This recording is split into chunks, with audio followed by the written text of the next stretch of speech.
Hello, everybody, and welcome back to Talking TWAMPs. I'm Blake. I'm going to be your host for today, and today we're going to do one of our episodes that deviates a little bit from our normal political matter. Today we're going to be talking about experiences abroad.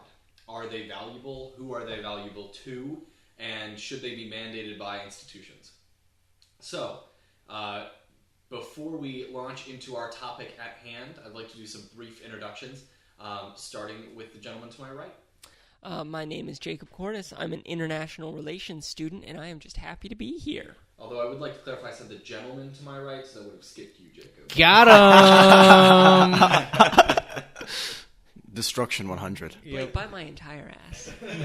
So you're doing international relations on a personal level in this particular podcast, wouldn't you say? Every time I talk to you, Vince, it's international relations. Hell yeah. All right. Technically true. And the next contributor. I am Joe.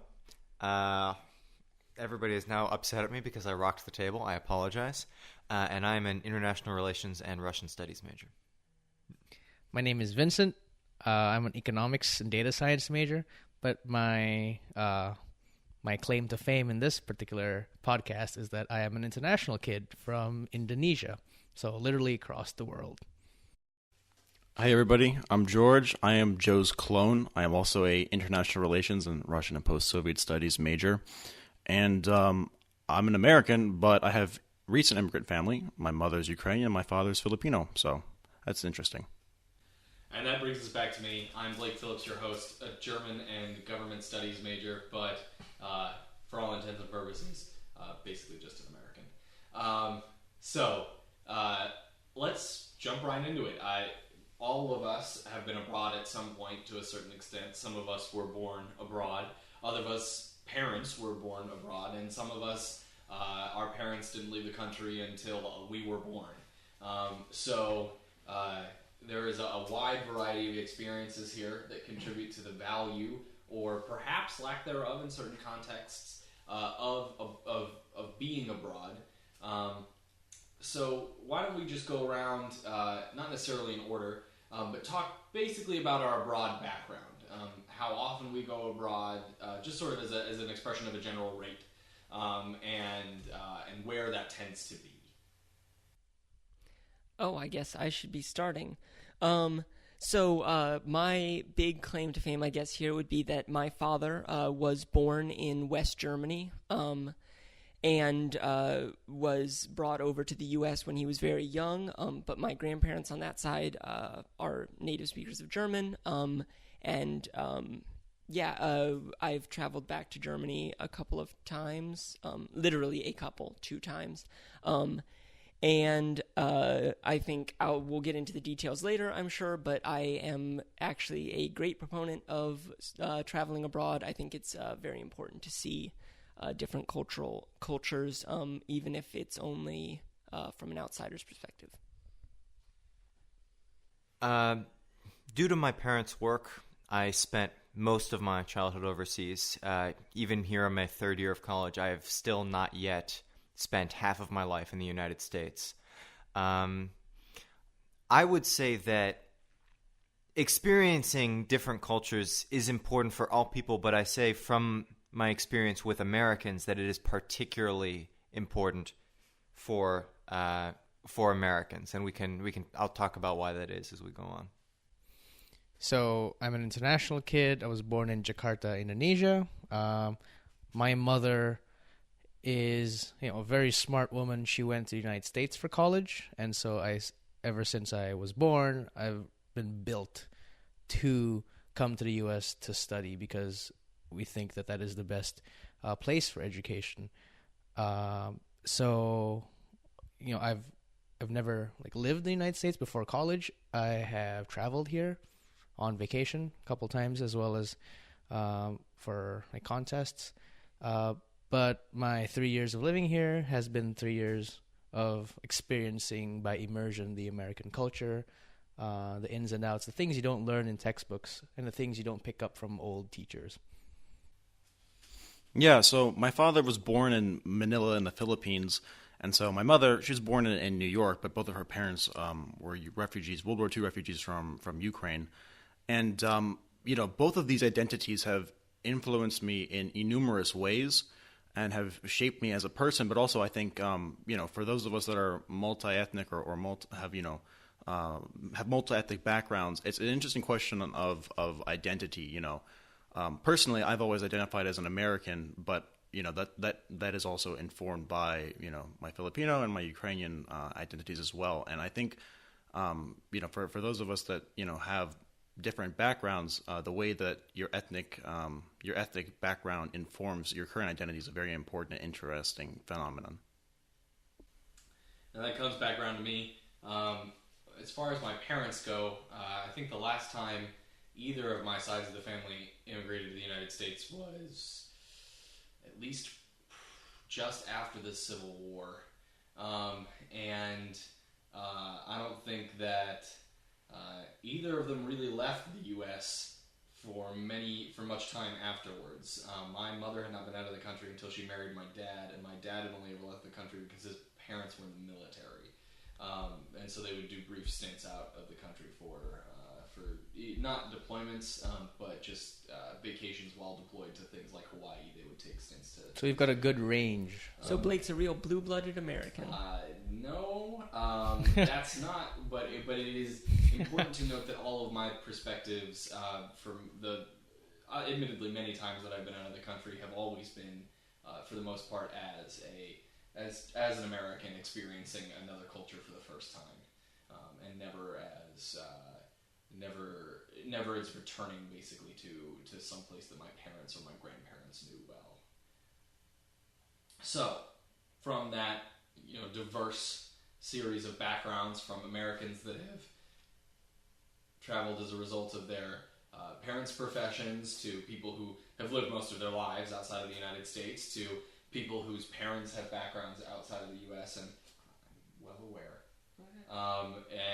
People whose parents have backgrounds outside of the U.S. and as a result have gone on trips there. We've got it pretty well covered. So, what do we think? For the average American, let's just start with the baseline, and then we can get into some more specific contexts. For the average American who may have only left the country once or twice, but maybe leaving the country for the first time, they're not a world traveler by any standards. They have some multi-ethnic background of some kind, but for the most part, their family is pretty much just known America as America. Then what's the value of a study abroad experience? Or maybe not just study abroad, but a vacation abroad. Something I'm imagining longer than 2 days. You're in a different country. You're seeing different pieces of that country. Even if it's just sort of hitting the highlights, what's the value? What do we get out of that as Americans? Well, I think it's important to distinguish between something like going to Cancun to sit on a beach and drink Mai Tais and going to Mexico to see Mexico City or to see really an authentic part of it. Because, for instance, I've traveled to Belize to sit on a beach and drink fruit smoothies for a week. I don't still know anything about the people of Belize or the culture of Belize beyond the fact that there are some pyramids there and they were very neat to look at. So I think it's important when you're talking about American travelers abroad, we don't have a great reputation for being sensitive to other cultures or for learning about them really well. I'm glad I didn't have to put that out there. Yeah. I think it's important for us to remember that, if you travel to a foreign country, you should be thinking not just about, hey, what are the cool things I can see, but what can I actually learn? And that sounds boring as shit. But, in the long run, it's probably better for you. I'll compound a bit on what you said. I think more specifically, at least for me, traveling abroad when it comes to, like you said, when it comes to sensitivities and all that, I think the most important bit is understanding that what you perceive as normal may not be normal for someone else. And so the little things that you don't think about really are the big things when cultures, quote unquote, collide. I'm fully Asian, Chinese, Indonesian. And when I come to the United States, things are much more different than how we do it back home. For example, my roommate and I, in the very first months, we would go out and eat.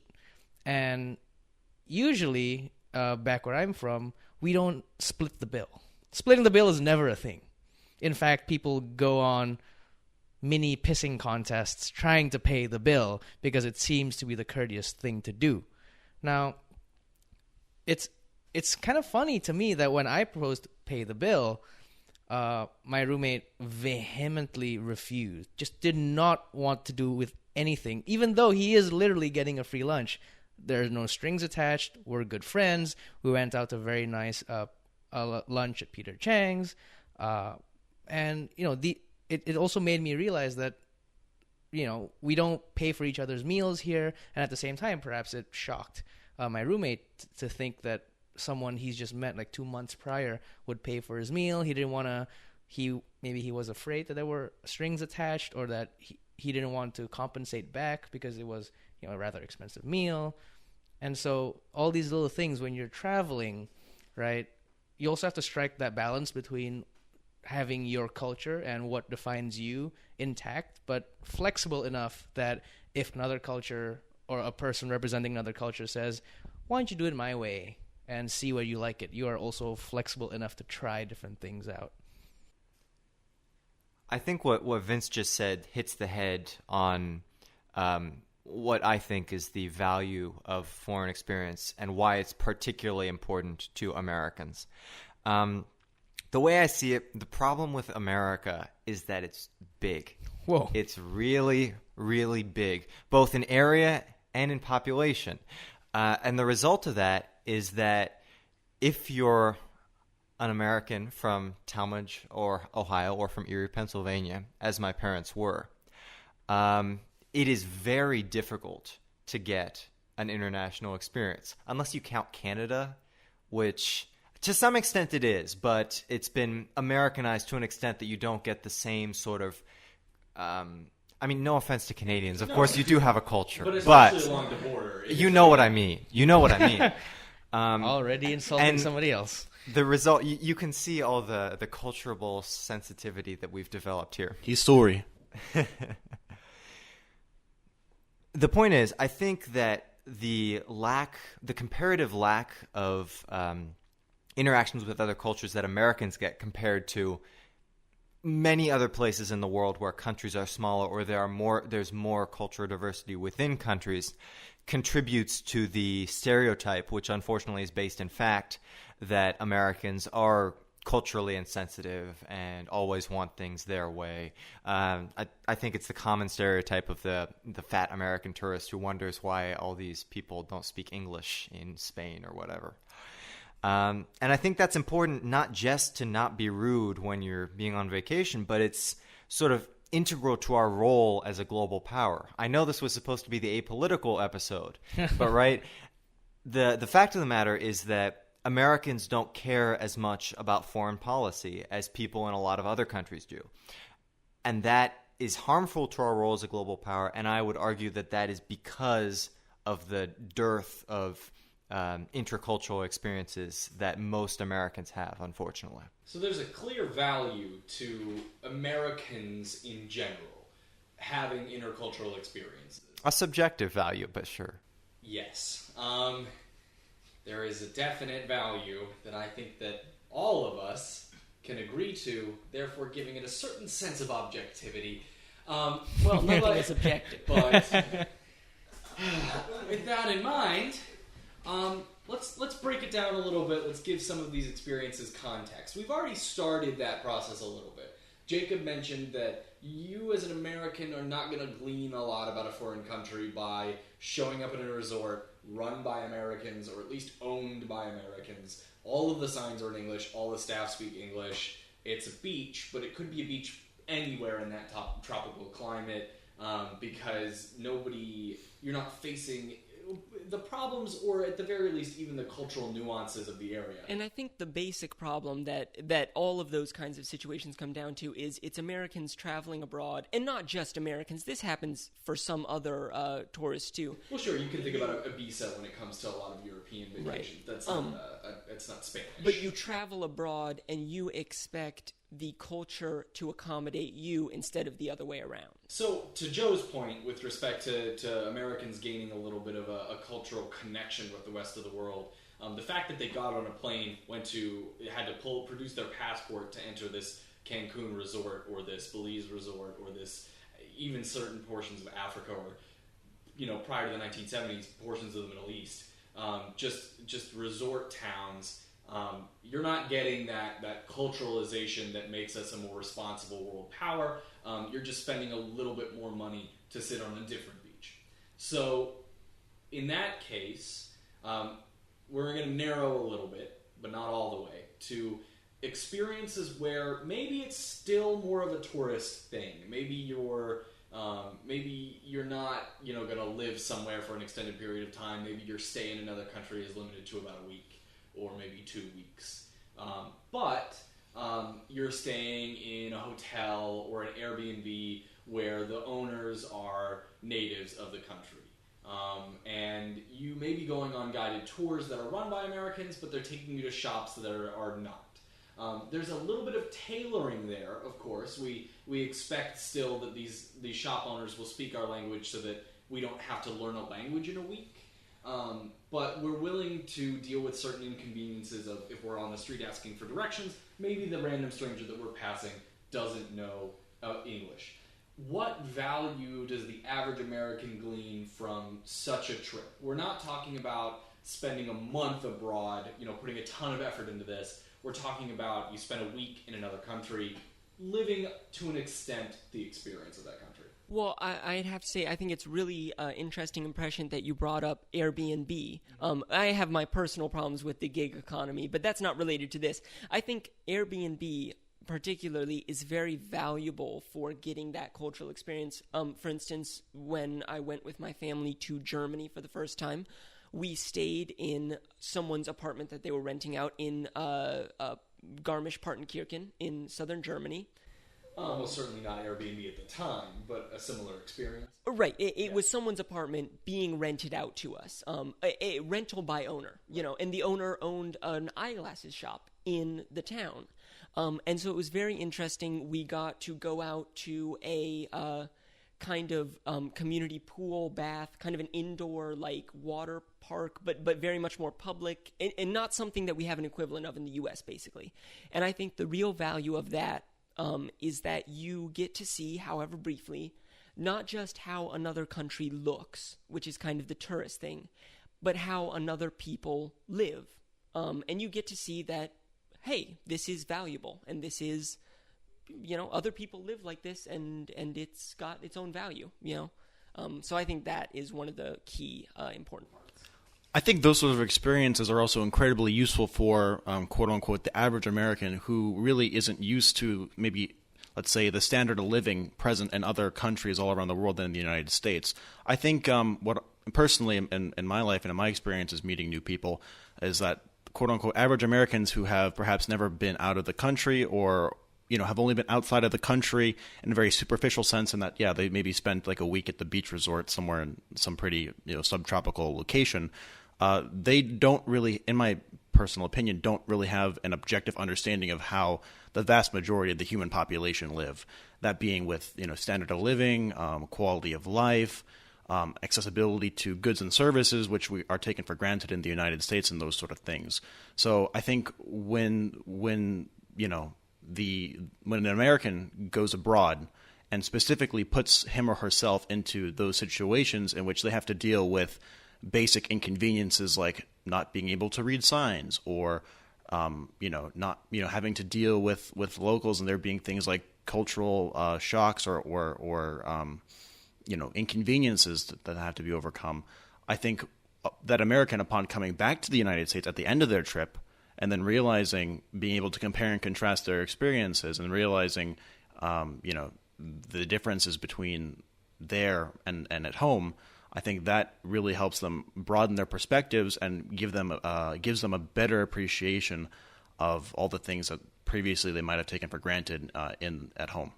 Yeah, I'm going to talk a bit more about appreciation because I think, when we say, we need to be more in tune with someone's culture, it's very difficult to apply because culture is not a thing to which you can experience. It's more amorphous than that, but there are reflections of culture in people, right? In the people you talk to. And so I think, Airbnb-esque gigs are indeed, like Jacob said, very, very useful for someone who wants to be more plugged into what the locals are doing, what baths do people go to, what restaurants locals like, which coffee shops the locals like to go to for their afternoon, whatever it may be. And I think when it comes to appreciation, traveling and finding out about other people's cultures surprisingly lets you know a lot more about your own culture that you never knew. It's like a foil or a mirror against which you can, if you take the time and correctly reflect, you can think about, why do I say always want to pay for my friend's meal, or why do I where there's so many things that we do differently. Like, for example, why do I put ice in my soda? That was a big culture yes. shock in Europe. Yes. Or why do we expect free refills? Yeah. Yes. Or why do we pay a tip? Or water in restaurants. That's a very American thing. You don't get that for free elsewhere. And these little things, you start to appreciate these little things. And I think the biggest value for appreciation is a more developed sense of empathy. Empathy. Because you begin to realize that not everyone lives like you, but there are people too. These people have great lives here. They have a family maybe, and they have friends as well, like you do back home in the States, for example, when you're traveling. And so you begin to almost humanize another culture as actually things people live with, right? It's like Europe isn't just somewhere out there that doesn't really care about you. There are people, and they have each individual cultures, and that maybe at the root of everything, they're just like you.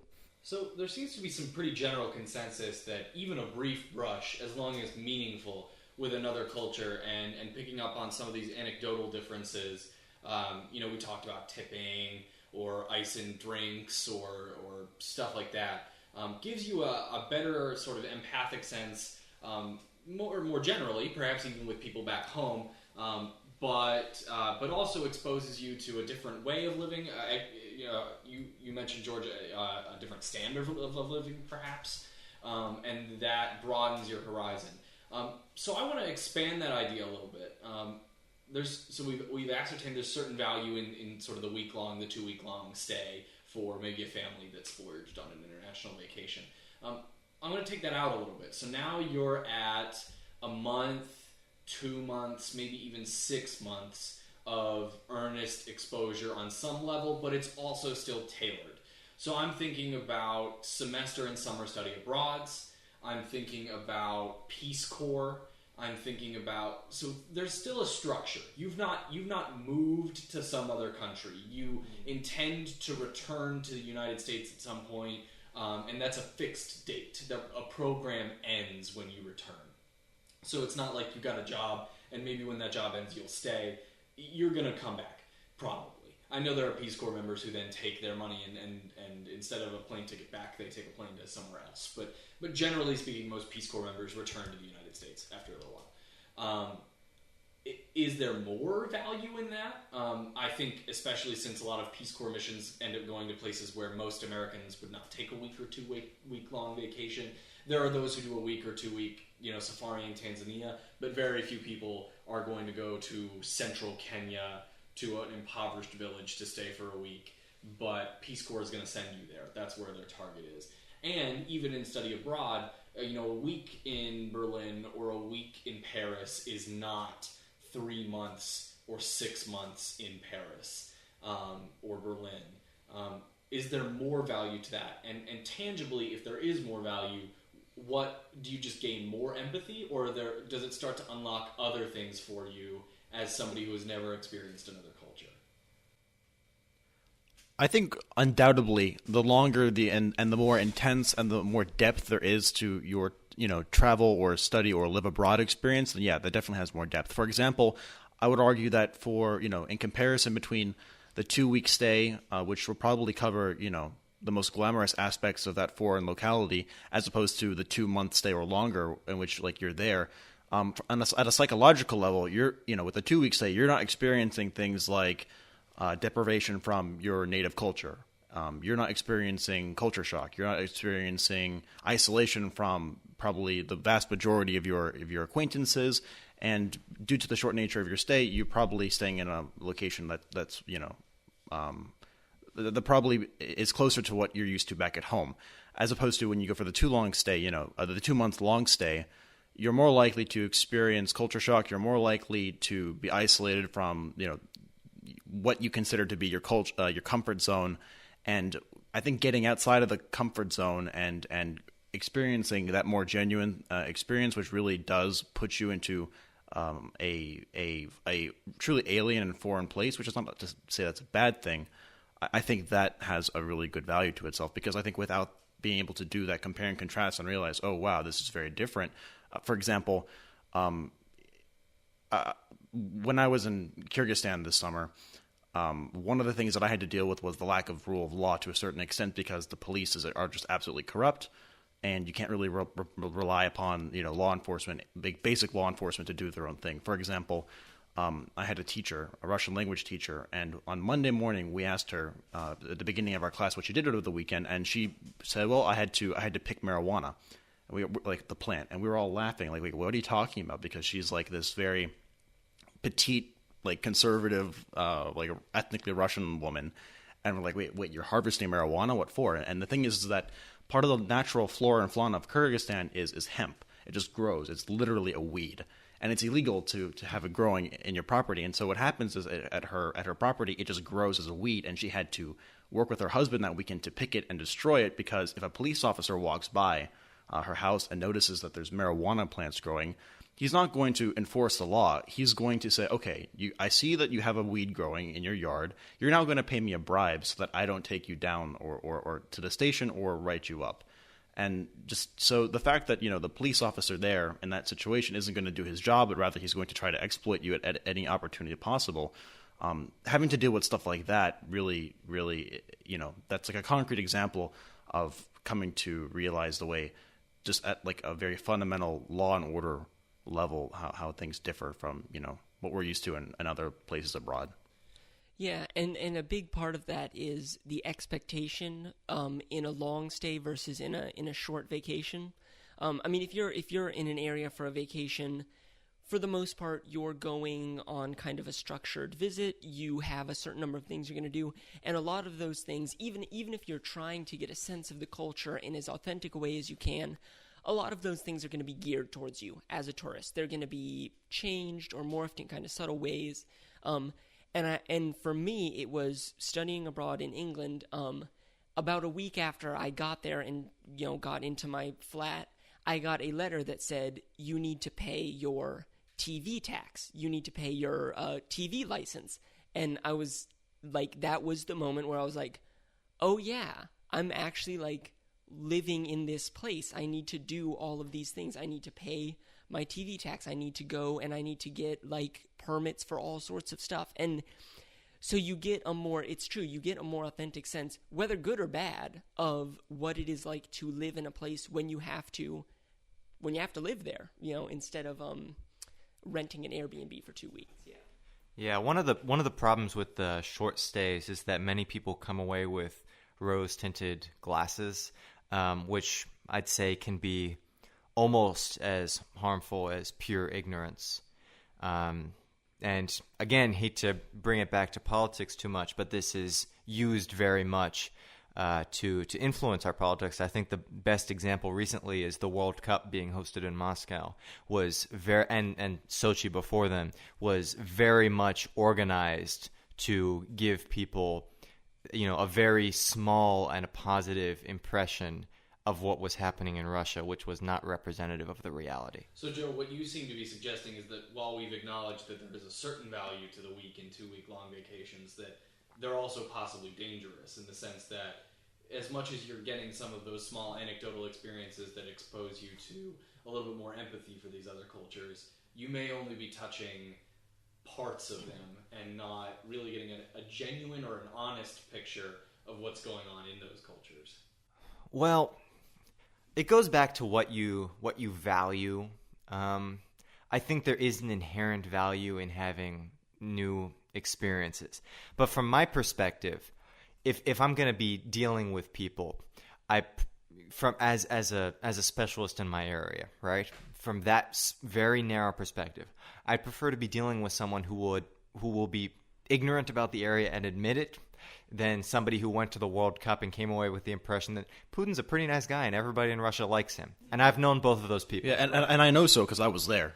Exactly. Yeah, that's the problem. False sense of confidence on top of that. So perhaps just then a recommended sense of caution when it comes to coming away with too large impressions from a week or 2 week stay, that it's okay to glean certain things like, oh, they don't tend to pay tips, but to base an assessment of an entire country on a week-long stay in its capital or in a recently manufactured Olympic Stadium town, for instance, is perhaps not the most intelligent move. Well, I think Joe made an interesting point when he said what you said about Putin, which is that you can make a human connection when you go on these short visits. And you can say, the people in Russia were very friendly, they were very welcoming, but at the end of the day, you have to take a step back and say, I have met the people of Russia. I've met some people in Russia, and they were very friendly, and I got a good sense of the local culture. But also I need to recognize, as an American interloper, in a sense, that I don't know what it's like to live there. And it was the same thing. My family took a vacation to Peru, which was very much on the authentic ground level. You know, you hike through the Andes, you go to Cusco. We were in the actual market where people are doing their day-to-day shopping. But at the same time, we didn't get a sense of what the politics in Peru are like, because to a certain extent that is shielded from tourists, purposefully, obviously. And you have to be aware of that as a tourist. So, if you'd like, yeah, I just want to add a little bit to that. I think I've mentioned this to a lot of my friends, right? But Indonesians, when they talk about Americans, right, they think in very, very organized and in very black and white terms. They're like, okay, they are the Californians that, oh my God, talk like this. And they look at American Pie, and they look at Mean Girls, and like, yeah, so those are, quote unquote, the dumb blondes. I know those. Excuse you, Vince? Mean Girls is a word-for-word documentary of the Americans. And then you've got Texans. We think about there's Californians, and there's Texans that still catch. They're still cowboys. They still have spurs in their boots and nice hats and all that. Then there's Texans, and then there's to more enlightened Indonesians. They're like, yeah, okay, and the East Coast, they're the education centers of America, in the world, some might even say. So you've got more refined people in D.C., New York, and then you've got... Do we? What's in the middle? Like lots of corn, I think. I think corn is the thing in the middle, right? And you ask them, what kind of people do you think live there? Farmers? That's it, I think. And they have no idea what's in the middle. And so to bring back to the...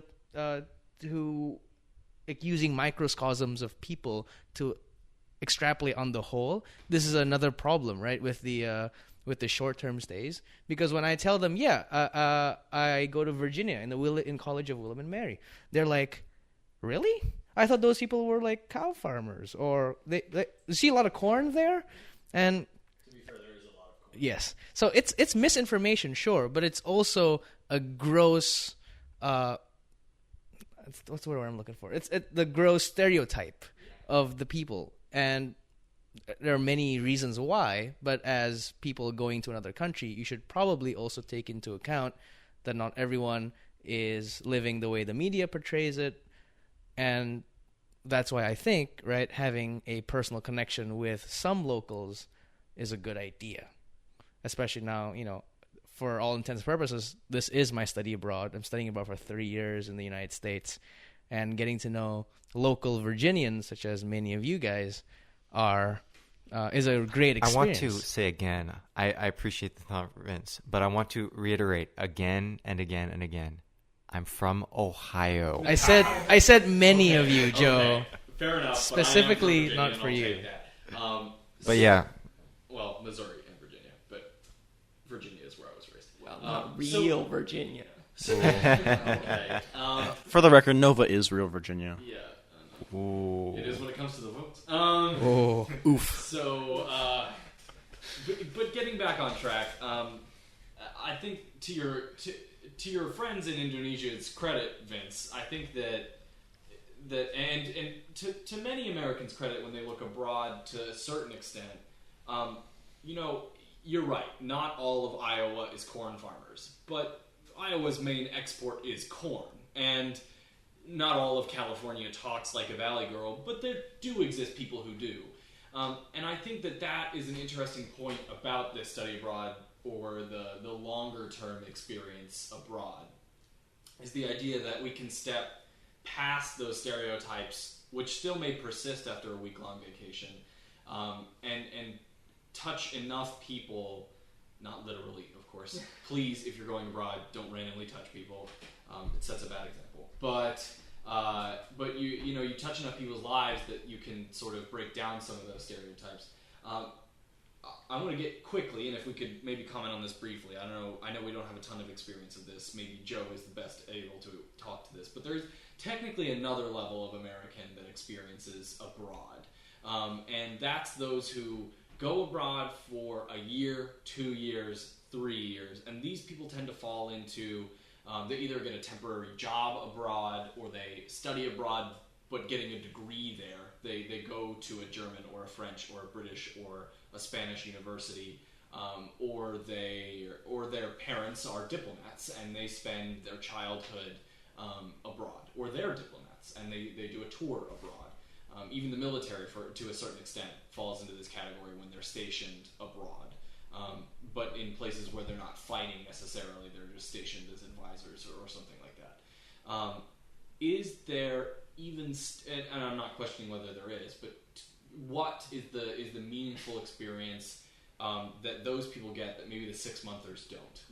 What after a year or 2 years or 3 years really starts to peel away that maybe is valuable to not all Americans? I'm not saying that we all need to up and leave the country right now, live in another country for 2 years and come back. But is there a certain value to a percentage of the population having a deep understanding of another culture that comes from living there for a substantial portion of one's life? Well, I will start by saying that if you're talking about the diplomatic and military sphere, you can't really say that they're, with few exceptions, that they're living in the country completely, because those communities, the communities that I lived in, were sequestered to an extent. That said, more to your point, once you do get that greater time spent, and especially the younger you are, there's a phrase we use called third culture, which basically means that if you have the mixing of cultures for a long enough time, you have a development of people who have in them aspects of both cultures. And I think those individuals are useful as intermediaries between cultures. I'd argue that they're, here's something that might be more useful to you all. It's sort of like the second generation of immigrants, the people who spoke one language at home and one language at school. They act as a bridge for their community to assimilate. And I think they play an important role in international relations. Just before we started, or maybe it was even as we started, Jacob was kind of joking that every time he talks with Vince, he's engaging in international relations. And that was a joke, but it's true. And it's people like Vince, who was born in Indonesia, grew up in Indonesia, but came here to see what America's really like, speaks English like a native, I'd say. Who's going to be the real key in American-Indonesian relations going forward in all spheres. And that's the real value, I think, of that sort of upbringing. So that those sorts of people can fill roles where there's a real technical need for that sort of intermediary step? Or are you talking about... I'm talking just more organically. Oh, okay. More organic. I mean, you can have people talking to each other, obviously from different countries, but they don't have the same insight as somebody who grew up with both. And I want to piggyback on that, especially when we're talking about study abroad, right? I'm glad you got to this because I think the biggest value, right? We've snowballed. We talked about 1 week trips and then 6 months and then for longer, right? I think the biggest takeaway is humility, especially academic humility, because it's very easy to believe that what you've been taught is always correct, and it's very difficult to say, yeah, okay, I see the good things in how I was raised or in how I think, but I can also see that these can be problematic. And I think we're college students and we're here to learn about the world. We're here to learn about essentially what is true and what is the truth. Those things are very almost philosophical. But in our pursuit for this said truth, we need to be able to look inward very deeply. I would argue even more deeply maybe than how we look upon others, because I'm going to talk about a bigger theme, right? Again, I'm not trying to stereotype all of the Asian cultures, but my specific culture, we're very communal. We, I don't want to boast too much, right? But back home, the culture is such that I don't pay for my college education. My parents do, because their worldview is that I live so that my kids have a better life than I do. And so, again, I'm not boasting because it is not my money. It's my parents' money, right? They send me to a nice college. They pay for everything, and I'm relatively comfortable monetarily. But at the end of the day, because I've been, blessed with my parents' money and all that, they expect that I take care of them when they're older. So putting them in a home is never a thing in my culture, ever, because that would be a slap to the face of your parents, right? And that is contrasted to, say, people here who go to college in their own dime and they take out large loans, but you get relative freedom. Now, I grew up thinking that, yeah, sure, my parents are going to pay for me wherever I go. It's all based on my merits. Other people are like, do I need college? It's very expensive, that sort of thing. And so I'm giving you this anecdote because there is really no good way. Like, which one should you implement to your kids one day? It's very difficult to explain, or it's very difficult to justify one way or another. But at the end of the day, you have to be able to make these choices, not automatically. You have to think about these choices. And so if you live in another culture like I do now, I can fully understand, well, not fully, more understand why dumb Americans don't just pay for their kids' tuition, because that's a different way of thinking, and it has its own merits. And the kids are relatively freer; they can do whatever they want. A lot of kids back home, they get sent off to college, but then they're expected to come back and run daddy's business. A lot of my friends are like that. Sometimes they tell me, I wish I want to be an environmental scientist, but I come back and I have to continue running my father's textile company that dumps all of their ink into the nearby river. That's something that really hits hard for them, because they can't do it. And so this academic humility after being after being in another culture for a year maybe, really again is a foil, but it's a deeper foil to just why do I pay tips? It's almost a deeper reflection into your very being, I would dare say. And that's why I think studying abroad is very, very important. So we are just about out of time, but as always at the end of these episodes, I like to do a quick hot take from everybody. We've talked very broadly about the general benefits of study abroads or just being abroad in different time periods and in different capacities. But I would like to hear from all of you just a quick take on the potential perspective of a little bit of oversaturation.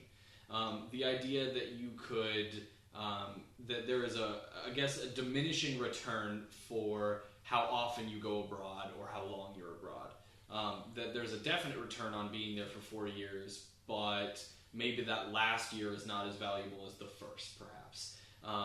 And if we could just go around and do a quick take on that and then just wrap up the episode. George? Sure. So my perspective is that, yeah, for sure there'll be diminishing returns with regards to, being there for the N-1th year.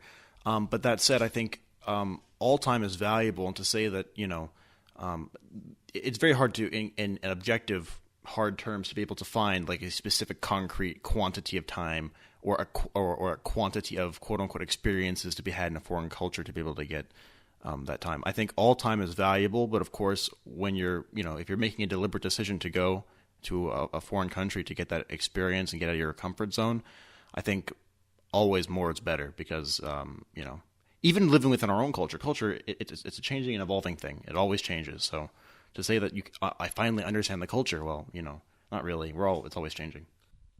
Yeah, I would also say that there really isn't a diminishing return because, like you said, more time is better. And I think it's because we're always learning. Like, we are lifelong learners, whether we realize it or not. We pick up on small little things that are subconscious.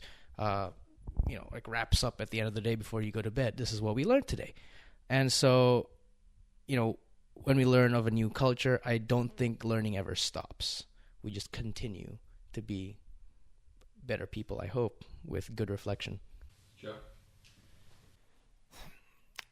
Having an understanding of other cultures is important, but I think it's also important to have a sense of grounding of your own culture and of self-identity. Like I said, I've still not spent half of my life in the United States. I don't really have a sense of grounding, a sense of home, and that's something I envy in other people, and I think is also valuable and should be nurtured. Jacob? I'd say there isn't really a diminishing return because people's time, the value they get out of that, isn't measured that way. Our identity, we construct it. There's nothing inherent about our identity. We construct it every day with the things we do and with the things we see and how we interact with other people.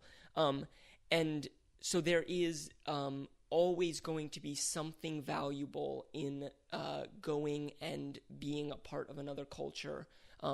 Now, it's also true that there is something valuable about getting back in touch with your own culture. As Joe mentioned, having that sense of grounding is very important.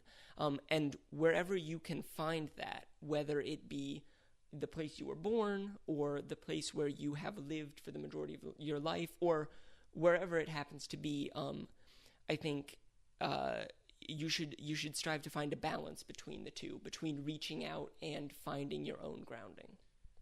Well, that's all the time we have for this episode, but thank you all very much for listening, and thank you all for being here and discussing this. If you enjoyed this episode, please remember that there is an entire podcasting network at William & Mary that you can search on any app that you listen to this podcast on, iTunes, Google Play, what have you. And there are many other podcasts that do not just cover international and political perspectives, but a wide variety of things, ranging from funny TV anecdotes to sports to whatever. So please give that a look. And then also a quick reminder that the opinions expressed here, while I think this episode was decently tame, and wholesome too, are not the opinions of the College of William & Mary, and instead are simply the opinions of those who expressed them here today.